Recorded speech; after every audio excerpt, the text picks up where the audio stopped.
যখনই দেখি ভিডিও বানানোর কোনো কন্টেন্ট নেই হাতে, সেই সময় দেখি না একটা একটা করে আমার বিয়ে বাড়ির নিমন্ত্রণ পড়ে যায়।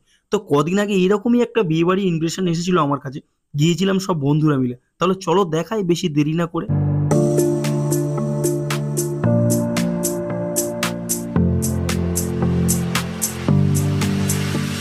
তো চলো তাহলে আপাতত ভিতরে ঢোকা যাক। তো গেটের ভেতর ঢুকতে না ঢুকতে সামনে থেকে দেখলাম একটা কালো বেড়াল রাস্তা পার হচ্ছে। তারপর ভালো করে দেখে ভাবলাম, ওরে বাবা, এটা তো আমার বন্ধু।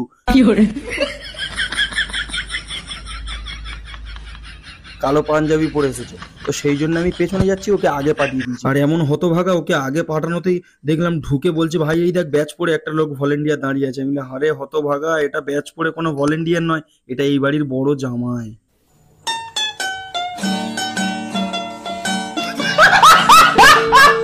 আর তারপর যেই মুহূর্তেই জানতে পারলো এটা বড় জামাই, কি করবে, তাকে আবার ভালো করে পাশে ডেকে নিয়ে এসে ফটো তুলতে লেগে গেল। কেননা প্রথমে এরা ভেবেছিল বরের সঙ্গে ফটো তুলবে, এদিকে বর খুব বিজি বিয়ে করতে। তাই অনেকক্ষণ পরে আমি ভাবলাম যে যাই একটু গিয়ে বরকে দেখে আসি। যেই মুহূর্তে বরকে দেখতে গেলাম, দেখলাম কি দুটো বয়স্ক লোক দুজনের মধ্যে ঝগড়া করেছে, আর বামুন ঠাকুর দুজনের মধ্যে মিল করিয়ে দিচ্ছে হাতে হাত দিয়ে। আমি, বাহ, বেশ ভালো জিনিস। আর এইসব দেখতে দেখতে এখনো কোণেটাকেই দেখানো, চলো সেটাই গিয়ে দেখে আসি।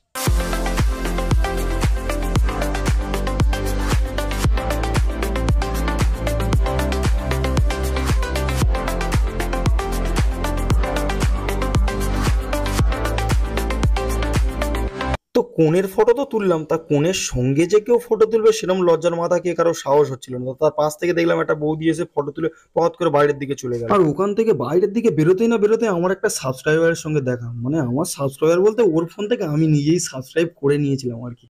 बड़ा हरामी हो बेटा।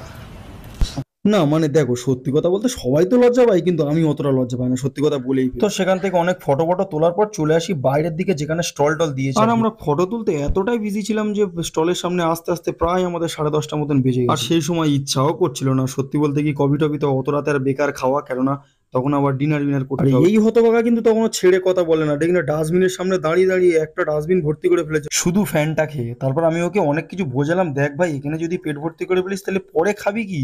তো হাবিজাবি করে মাথায় হাত বুলিয়ে নিয়ে চলে এলাম খেতে, কেননা এবার খাওয়া দাওয়া করতে হবে, যে বাড়ি যেতে হবে। তো খেতে বসেই বলছে, ভাই আমার পাতে লুচি দিয়ে দিল কেন। মাথায় হাত বুলিয়ে বললাম, বাবু ওটা লুচি নয়, রাধা পল্লবী। बात तो सही है। তো তারপর আর কি শুরু হয়ে গেল সেই দমদার খাওয়া দাওয়া বিয়ে বাড়িতে, বন্ধুর শালির বিয়েতে। মানে কবজি ডুবিয়ে, কি কবজি কিনো অবধি ডুবিয়ে খেয়েছিলাম। তারপর ধোয়ার জন্য একটা সার্ফ জল করেছিল আলাদা করে, সে একদম স্কচ ব্রাইট দিয়ে মেজে মেজে তুললাম, কেননা অনেক সবাই বলে কবজি ডুবিয়ে খাওয়া, সেটাই আমি ট্রাই করেছি। আর কেন কবজি ডুবিয়ে বা খাবো না, এত সুন্দর যদি নরম খাসির মাংস। আর যদি বলো খাবারের রিভিউর কথা, এইসব খাবারের কোনো রিভিউ হয় না, কেননা কোনো বাবার অক্লান্ত পরিশ্রম আমি চাই না রিভিউ দিয়ে ছোট করতে, আর সেটা আমার দ্বারা হয়ও না। আর আমি চেষ্টা করি একটু ফানি ব্লগিং দেওয়া। আর অনেক ব্লগারদের দেখেছি বিয়ে বাড়ি খেতে বসে একদম স্যাটাস্যাট খুব ভালো ভালো ভিডিও করে, কিন্তু আমার এটা দারুণ লজ্জা লাগে ভিডিও বানাতে, কেননা সব লোক মুখের দিকে দেখে। তো সেই জন্য আমি অত ভালো করে ভিডিও বানাই না, এমনি বানাই খাওয়ার ব্যাচে, কোনো ভিডিও আমি অত ভালো করে বানাই না। তো রীতিমতো আমাদের খাওয়া দাওয়া কমপ্লিট হওয়ার পর যেই মুহূর্তে ওখান থেকে বেরোচ্ছে, এই হতভাগার দিকে ভাত খেয়েও নেশা হয়ে গেছে, কেননা খাওয়ার টেবিলে আবার মোবাইলের কভারটা ফেলে চলে আসছি। ভাগ্যিস মোবাইলটা ফেলে আসিনি। তারপর আবার দেখি না খুঁজে খাজে নিয়ে এলো, বলে চল চল এবার বেরো। আর ওখান থেকে বেরিয়ে যেই মণ্ডপের কাছে এলাম, আমার বন্ধু আবার বলছে যে, এই দেখ এরা কি বোকা, একটা কাপড়ের নিচে দুজন মাথা ঢুকিয়ে বলছে যে আমাদের কেউ দেখতে পাচ্ছে না, পুরো খরগোশের মতন বোকা। আমি বললাম, আরে হতভাগা, এটা শুভ দৃষ্টি বলে।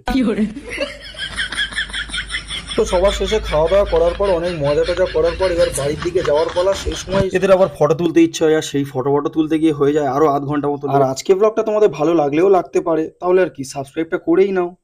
ওহ, এই গরমকালেও বিয়ে বাড়ির শেষ নেই, খাওয়া দাওয়া প্রচন্ড পরিমাণে। তো চলো দেখা হচ্ছে আরো একটা নতুন ব্লগে, ততক্ষণের জন্য চলো টাটা।